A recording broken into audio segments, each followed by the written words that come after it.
Hi, boys and girls. This is Mr. Peterson from BF Day. This book is called, that I'm going to read to you today, is called Munch, Mini Treasury 1. And the story I'm going to read to you today is called 50 Below Zero. Again, the story is by Robert Munch, and the artwork is done by Marchenko. A lot of times what I'd like to know is, where do stories come from? And this book provides that. Where did the story come from? 50 Below Zero was the first told in a town called Watson Lake in Yukon Territory.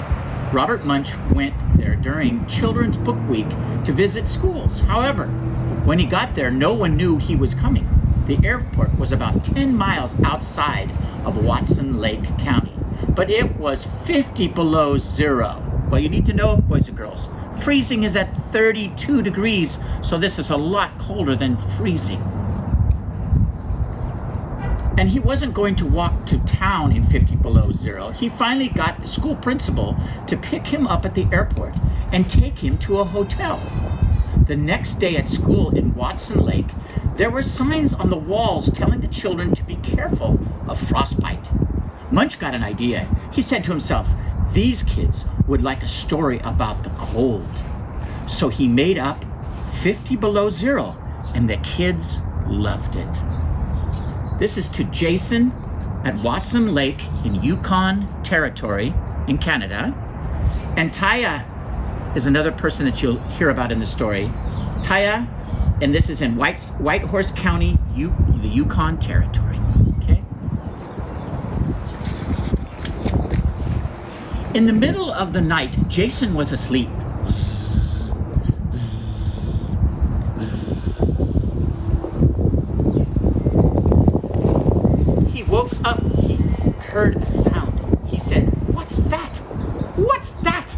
Jason opened the door to the kitchen.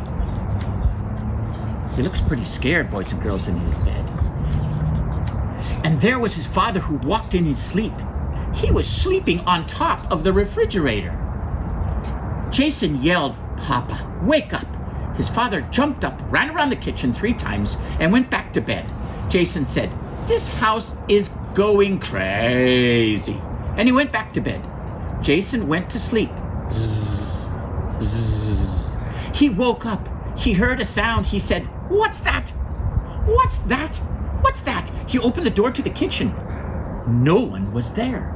He opened the door to the bathroom, and no one was there. And there was his father sleeping in the bathtub. Jason yelled, "Papa, wake up!" His father jumped up, ran around the bathroom 3 times, and went back to bed. Jason said, "This house is going crazy." But he was too tired to do anything, boys and girls. So he went back to bed. Zzz, zzz. Asleep he went. But then he woke up and he heard a sound. He said, "What's that? What's that?" He opened the door to the kitchen. No one was there. He opened the door to the bathroom. No one was there. He opened the door to the garage. And there was his father sleeping on top of the car.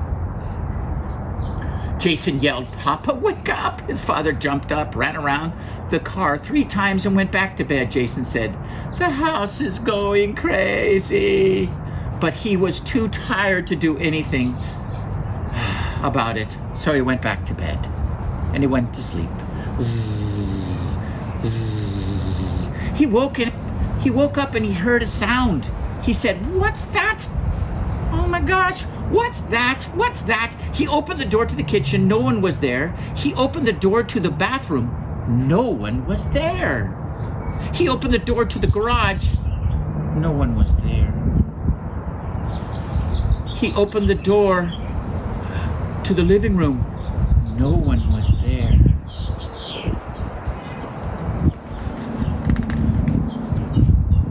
But the front door was open, and his father's footprints went out into the snow, and it was 50 below zero that night. Yikes, said Jason. My father is outside in just his pajamas. He will freeze like an ice cube. So Jason put on 3 warm snowsuits, 3 warm parkas, 6 warm mittens, 6 warm socks, and 1 pair of very warm boots, sort of things called mucklucks. Then he went out the front door and followed his father's footprints. 50 below zero. Jason walked and walked and walked. Finally, he found his father. His father was leaning up against a tree. Jason yelled, "Papa, oh, Papa, wake up!" His father did not move. Jason yelled in his loudest possible voice, "Papa, wake up!" His father still did not move. Jason tried to pick up his father, but he was too heavy to move. So Jason got an idea. Jason ran home and got his sled. He pushed his father onto the sled and pulled him home. When they got to the back porch, Jason grabbed his father's big toe and pulled him up the stairs. Bump, bump, bump, bump. He pulled him across the kitchen floor. Scritchity scratch, scritch, scratch, scratch. Then Jason pulled his father into the tub and turned on the water. The warm water. Trying to thaw out his father. Glug, glug, glug, glug, glug. The tub filled up with water. And as you can see, boys and girls, here he is trying to wake up his father. No, trying to pull up his father into the house so he does not get frostbitten. Jason's father jumped up and ran around the bathroom 3 times and went back to bed. Jason said, "The house is going crazy. I'm going to do something." So he got a long rope and tied one end to his father's bed and his big toe. Jason went to sleep. Zzz, zzz. And he went off into a deep slumber. He woke up though. He heard a sound. He said, "What's that? What's that? What's that?"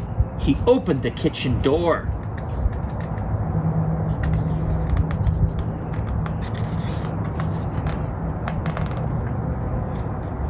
And there was his father stuck in the middle of the floor. "Good," said Jason. "That is the end of sleepwalking. Now I can get to sleep." In the middle of the night, Jason's mother was asleep.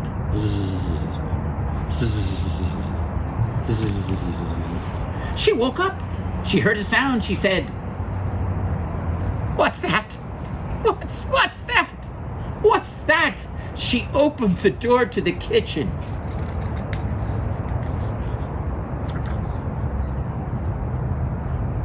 And who do you see on top of the refrigerator? Jason is on top of the refrigerator. He's traded places, boys and girls, with his father. Father looks kind of suspended in midair, and now we can only imagine what Jason's mother's going to say when she finally sees him on top of the refrigerator.